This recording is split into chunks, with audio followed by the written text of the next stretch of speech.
Imagine a space for South Asian women where stories are not just told, but actually felt. This is Rue, Rising Over Obstacles and Healing, brought to you by Jyoti and Monica, two friends who set out to carve a little space and make a difference by sharing stories and fostering healing and strength within our community. We invite you to listen and reflect, finding your own path one story at a time. And just for sticking around, there's a golden biscuit at the end of each episode. Hi, welcome back to Rue. Happy Lohri, everyone. Happy Lohri, everyone. You want to let our listeners in on what Lohri is in case, they may not know what the festival is about or may not have seen the classic movie Veer Zara? Yeah. Veer Zara definitely comes to mind when the song with the Lohri celebration. Mm-hmm. Yeah. So Lohri is celebrated in Punjab. I think this is a festival that's actually celebrated in other parts of India as well, but it's known by different names. So it's a Punjabi harvest festival. It's on January 13th, and it celebrates the end of winter, first harvest of rabi crops, and it celebrates like the oncoming longer days marked by bonfires and folk songs and dancing, and really just kind of symbolizes prosperity, warmth, and new beginnings, especially for newlyweds and newborns. I think pretty much everyone just in Punjab at least celebrates Lohri, but those that have gotten married recently or have a newborn just kind of have, I guess, a bigger celebration. Yes. So, talking about Lohri, we just went to a Lohri celebration this weekend.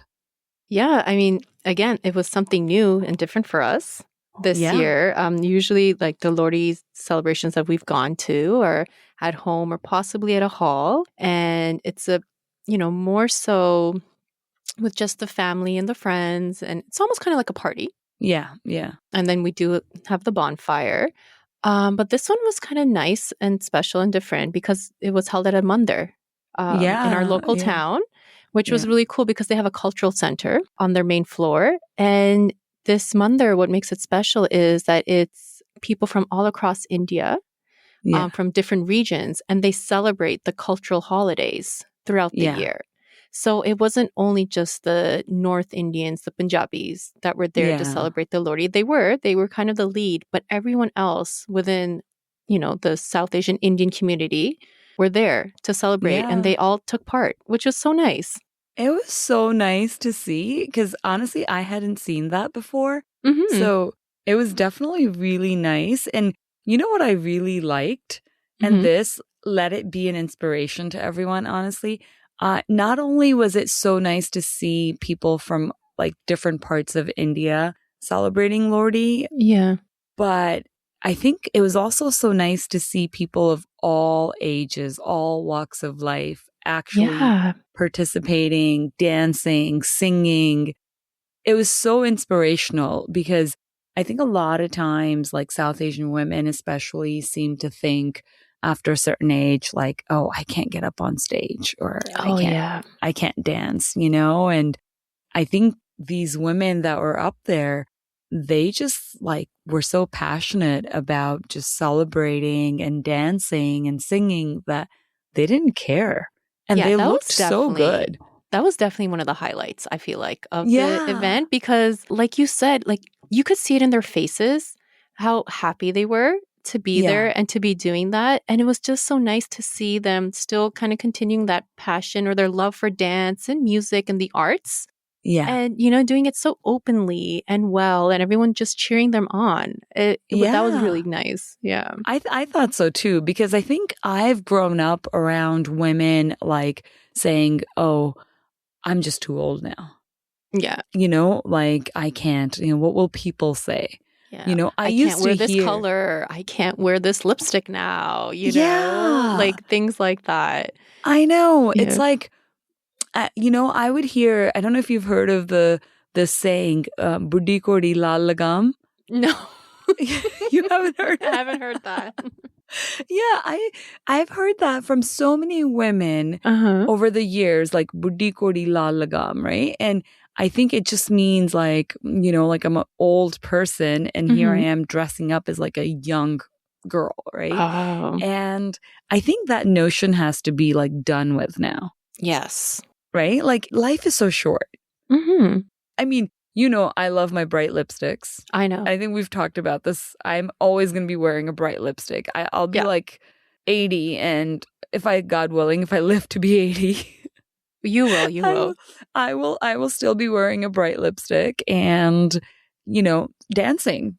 Good. I want to see that. Like, yeah. I mean, I don't know. Like, I just feel like life would be so boring if you felt like you were just too old now to dance, to sing, to really enjoy life, to, do fun things. I think, know. That mentally does make you more sad, right? Right? Think of it. You should actually be having more fun because as you get older, if you have children, it's less of your responsibility, right? Yeah. By the time you're older, you have a bit more financial freedom, hopefully, things like that. You're a bit more carefree. Also, as you get older, you learn to realize a lot of things in life do not matter. So kind of start living like your 20s again, but later on. Like, why not? Have fun in the moments that you have. Yes. So, I have a question. And I was going to ask you this question before. And then I thought, you know what? I'm going to save it for the podcast. Oh, great. You want my answer to go live. Well, yeah, exactly. Because, I thought, let's do this very candid. Okay. So I want to know, because if you'll recall yesterday when they did like the open dancing, right? All those songs, like there were such amazing songs that were being put on, like the Punjabi songs. And I wanted to go dance, but I wanted you to come with me. And you were reluctant initially. Of course I was. Yeah. I think I was reluctant for most of the time. And because of me, you missed all the good songs and you ended up having thanks to go to you, by the time we got onto the dance floor, the songs changed and it was had you not been there, I wouldn't have gone. Like, I just felt bad because you did say like, oh, I like the song. And I was like, okay, fine, do it for her. Like, well, that makes me feel special. It makes me feel like, the fact that you went up there because you know how much like I love dancing. Yeah. Speaks volumes to our friendship. But the question I have for you is, were you reluctant because you worry about what people think or people will say, and it was our first time there and you didn't want to appear like they're at the forefront of everything because it's our first time going to this group of people and this gathering? Was it that, or you just don't like to dance? Oh, yeah. I didn't think of that first point that you made at all. I think it was just like me being shy and just like, again, like I don't know anyone here and I don't think I could freely just dance like that. Maybe if it was more of an open dance floor, like at a banquet hall, and I feel like it wasn't maybe such a confined space. Yeah. And like, I didn't feel like all eyes were on us. Cause I don't know if you remember, but I made the comment. I was like, people are sitting here because it was a stage, right? Yeah. And then we had space below the stage to dance. So there were people sitting on chairs to view the performances that were going to happen. So for me, it was like I was going up to dance and people were sitting there in their chairs and they were going to see me. Like, just like people I don't know. And then a lot of times, sometimes I don't care when it's someone I don't know because I'm like, I don't know them. I'm never going to see them again.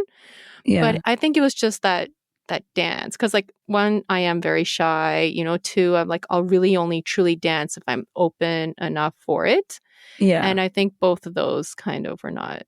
Well, I was just thinking, because I'm like, we talk about like this whole space is about being authentic and expressing yourself. And I'm like, is she worried about what people will think?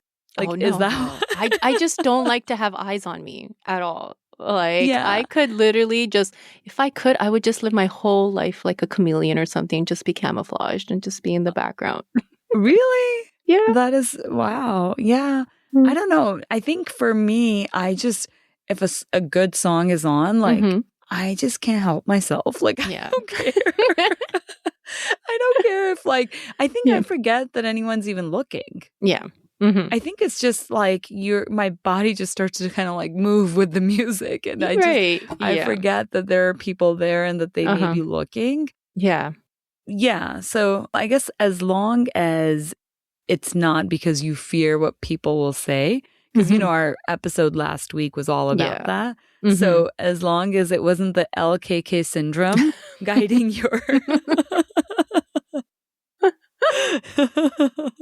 your decision, then I guess it's okay. No, it was just my shyness. Actually, today, so I went to Macy's to do a return. Yeah. And then do you remember there was that lady who's wearing yellow? And she kind of had a shorter haircut, a little poofy, right? Yeah. So I kept looking at her thinking that I recognized her somewhere. And then I just equated her to look like one of my dad's aunts. Okay. And then today I saw her working at the counter at Macy's. And I was like, this is why I recognized her. Oh, because I had seen her there before. But she had just gone off to go for a break. So I didn't catch her. But then I'm thinking, would I have even gone up and said hi and be like, blah, blah, blah. I was like, no, if it was you, yeah, probably. Although I kind of wanted to. Yeah. Because being in a new town, you have to do these things. But I probably would have overthought it too much. And by then, she had left. So. Oh, okay. Yeah. It's so funny because I saw someone yesterday that I kept thinking that I had seen somewhere. I was like, this person is so familiar, right? Uh-huh. And then I just realized, as you mentioned this now, the Macy's thing. Mm-hmm. So this lady that looked so familiar to me yesterday works at the Costco here. Oh. Because for some reason, when you said Macy's and you mentioned, seeing her, like this person that I just could not place anywhere. And I was like, I know her. Mm-hmm. I've seen her. Yeah. And then, as soon as you mentioned Macy's, for some reason, all of a sudden it just clicked in my head that, yes, I've seen her at Costco. That's where she works. So welcome to the small town living. Yeah. I know, right? Yeah. It's very interesting because having lived in New York, I don't think I ever ran into as many South Asians as there are in New York. I never ran into anybody like that, right? Yeah. Like going places, I never really ran into anyone I knew. Yeah. And here, there's fewer South Asians, but you do tend to run into them more. Mm-hmm. Right? Anyway, we digress. Let's talk about what we're actually supposed to talk about today. And something that we were supposed to talk about last week as well. And I think we got carried away. So let's not get carried away today. Yeah. Yeah. So I think this episode is supposed to be about New Year's resolutions, new beginnings. And I was just thinking, do you know how far New Year resolutions date back to? Not one of my, I guess, knowledgeable things that I've known, but I can definitely Google it for you right now. And I will see. And I'm just Google curious. Baba says that New Year's resolutions date back 4,000 years to the Babylonians. So it evolved from, I guess, people making promises to God at that time for hoping for good fortune. Mm-hmm. So the new year would come along. And actually at that time, they used to celebrate New Year's around March because it was springtime. That's when they used to, the Georgian calendar didn't come for like a while. But anyways, so I guess that's what it was. So now it's become a bit more modern to being more self-reflective and, having goals that I guess are for our own betterment or for our career or anything like that. Oh, interesting. Yeah. Because I was wondering about that. I'm like, I wonder how like this whole idea of having a New Year's resolution started. But what I'm curious about is, does Google Baba say anything about how successful people are at keeping their resolutions? What do you think? I don't know, roughly. Like throughout the whole year, like they actually do maintain it and they, achieve or whatever it is that they wanted to do. So I will say that every year I make a New Year's resolution and I kind of, I do make it till about the end of January. Oh, when you said I almost thought like June, July. I think by the time February rolls around, I forget what my resolution was in the first place. Okay, so about 1/12. Okay, yeah, so you're roughly in that percentage. Yeah, so it says around 8 to 10% of the people who do make New Year's resolutions end up keeping them throughout the year. So, oh wow, yeah, yeah. Well, I'm not in that category for sure. Yeah, but it doesn't really surprise me. It's a nice idea, mm-hmm. and I wonder if there is something we can do to actually increase our chances of keeping the resolution. Do you think that in the past you've probably made something that's a bit, I don't want to say like a very high expectation, but too much of a leap, like something just so, different from your lifestyles? That's just a really big change that, not that's not attainable, but such a big change that, it requires so much work. And then after a while, you're just like, oh, like it's something that you're not kind of able to maintain or keep up. Whereas if maybe there was smaller, fine-tuned things that you could do. And then once you do that step, you feel a bit more encouraged. You're like, okay, now I can do this, as opposed to, I don't know. Yeah, no, I think you're right. I think, sometimes we get so carried away that we make all these like resolutions like, oh yeah, I'm just going to totally quit doing this. And I'm just going to, I think moderation is definitely key. I think a lot of times we just, think go big or go home. Yeah. Being maybe a bit more realistic with what we can and cannot do. And also, it doesn't have to be something that's every day, right? Like maybe make a change of something that's once a week or twice a week or just something like that. Yeah, that is very true. So what is your New Year's resolution? Usually, to be honest, I don't think I've ever had one. Never thought of it. No, never. But I think the idea of having goals and setting goals is really good. I really do like that. So I don't think I've ever really done that, maybe more so as a New Year thing. Like if there's something that I want to attain or do, it doesn't kind of really matter what time of the year or what it is. But this year, definitely, I felt like I really wanted to focus on myself. Yeah. Like just the simple things of just maybe saying no to, doing some things or kind of taking that extra 10 minutes. Because I feel like as moms, like it's always like, no, I can't do this now because I have to take care of the kids or I have to take on this responsibility or whatever it may be. But like, putting my health, my mental health, all that first before anything else. I think that is very important. I think that should always be first. Yeah. Your health, self-care really should come first because we've talked about it in the past too, you can't pour from an empty cup, right? So when you're taking care of your family, you're taking care of your kids, you really have to make sure that you're at your absolute best. And it's not selfish to prioritize yourself. Yeah. And if I'm being honest, like, again, like I feel like we keep coming back to this move, but maybe because it's been such a big change for us. And then, kind of just reflecting back on probably like, last 9-10 years, like I almost feel like I may have kind of lost myself or my identity or whatever it is.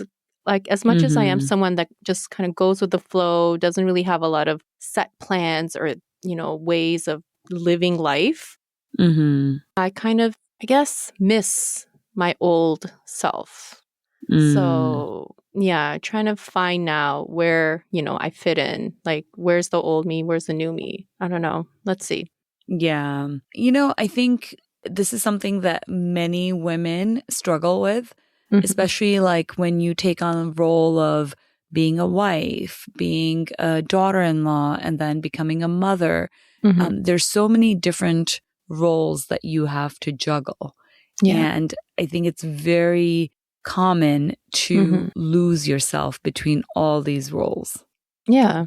Right? So finding time to really just sit with yourself and figure out like what makes you you, what makes you happy, what makes you the person that you are, and really like making it a priority to do those things.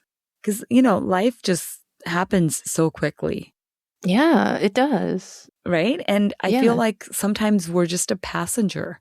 We're not right? Like we're just like letting it happen. Yeah, almost very machine or robotic like, right? It's just like things just keep happening, you just keep doing it, and you don't just sit back to just enjoy a hobby. Yeah. Read a book, all those little simple pleasures in life that have. Like I think that's like for me, as much as I love, like I'll go to a great concert and things like that, but for me it's like the everyday routines of doing something that you like, of just calmness. That's what I really like and I kind of miss.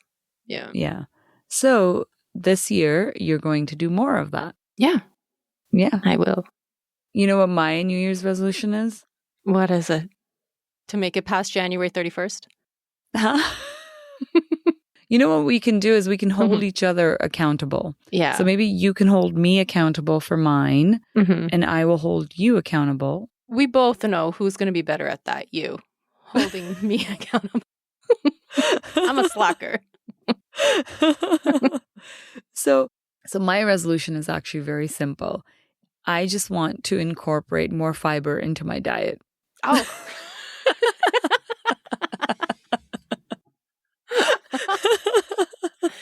That is very simple. Yes, because you said we should do something that's very simple. I like it. That's right. Something that's easy to attain. Yeah. So, here I am thinking, all right, well, do I want to win the Nobel Prize? Yeah, one day. But for now, fiber will do. But since you said realistic, fiber will do for now, Here I am pouring my heart and soul to you. And all you can worry about is like having some extra fruits and vegetables, maybe, a glass of Metamucil. And there you go. There's your New Year's resolution. Yeah, actually, I'm on the hunt for a good fiber to take. Obviously, definitely through vegetables and fruit and flax seeds and chia seeds and whatnot. And that I'm already doing. But I just actually, maybe it's just what I've been reading up on and what I've, seen lately. Every few years, there's like a big hype about something, whether it's protein. I still remember the time I got scolding from you about my protein. Okay. Okay. When I said I wanted to eat more protein and you're like, not everything has to fit into your, So not everything has to be protein. Hundreds of years ago, people didn't get protein for weeks. They survived.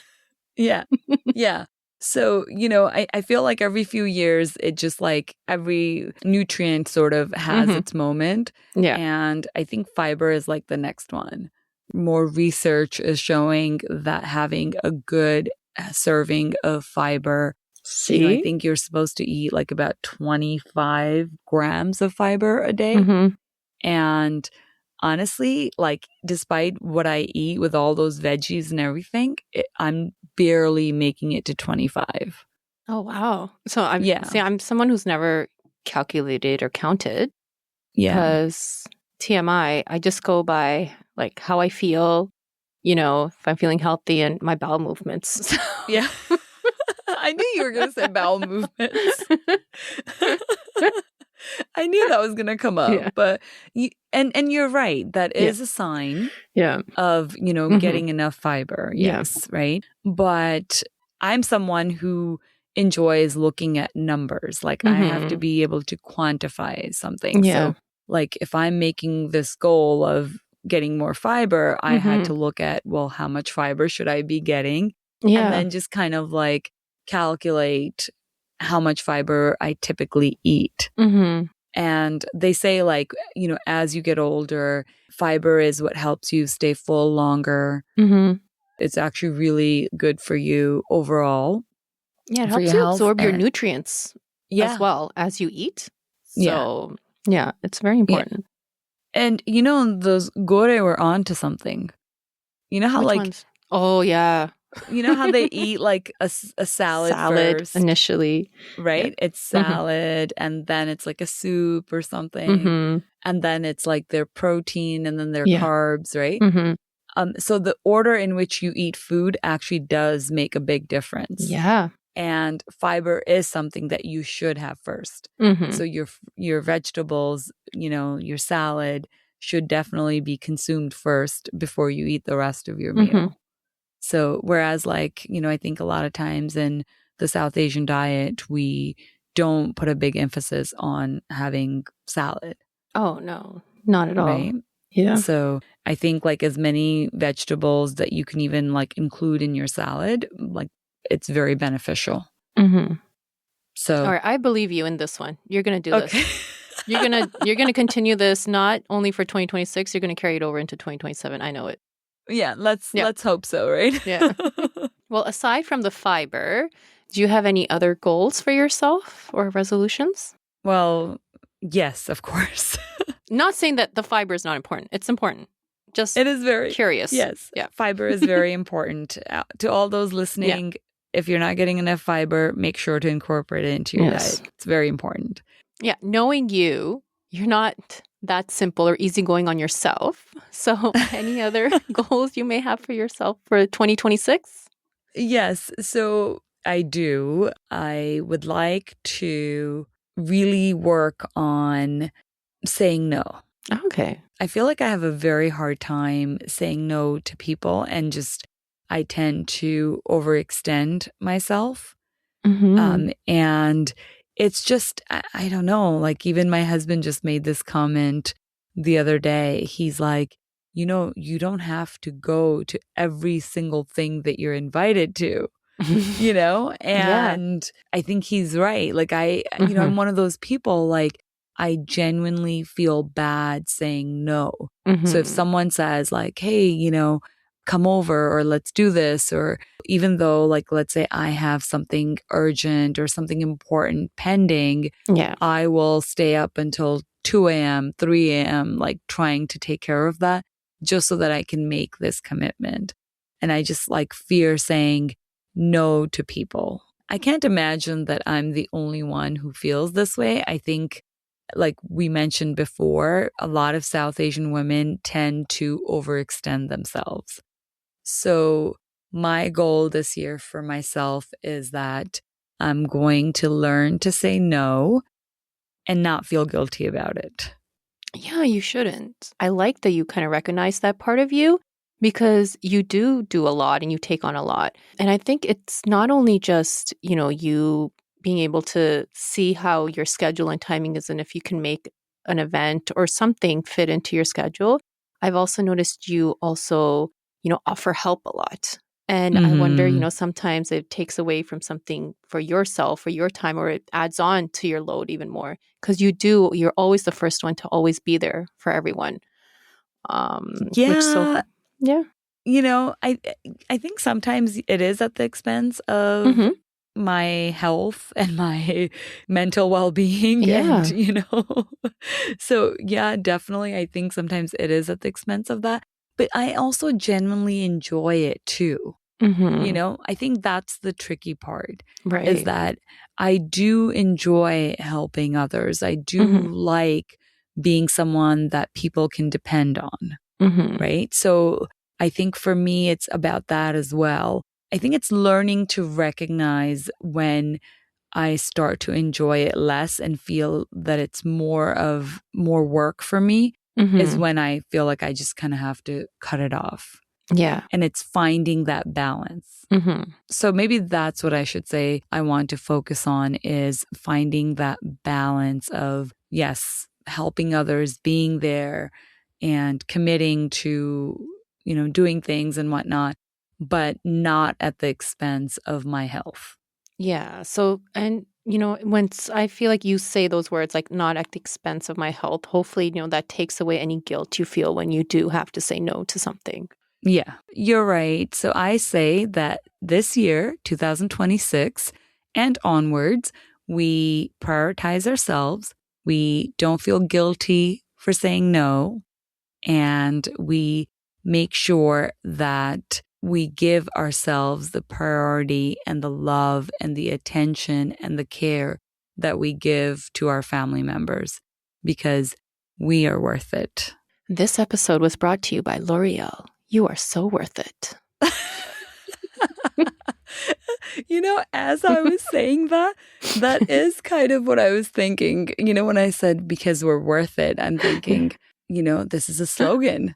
Yeah. And you picked up on it right away. Yeah, I know, marketing, right? So yes, so this is the golden biscuit of today.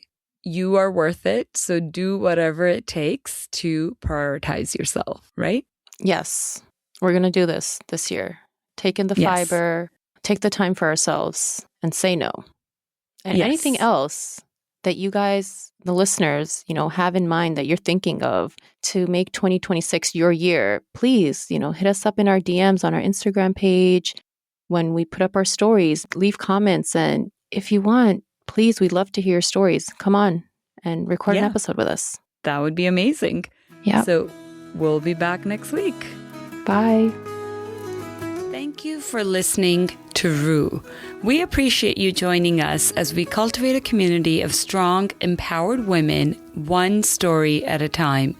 If you or someone you know has a story you'd like to share, please contact us at roodaraz@gmail.com. That's ROOHDARAAZ@gmail.com. Also, do us a favor and please share this podcast with your sisters, your mom, your friends, aunties, your eyebrow lady, like any lady you know. You get the idea. Till next time, Kush raho, be well.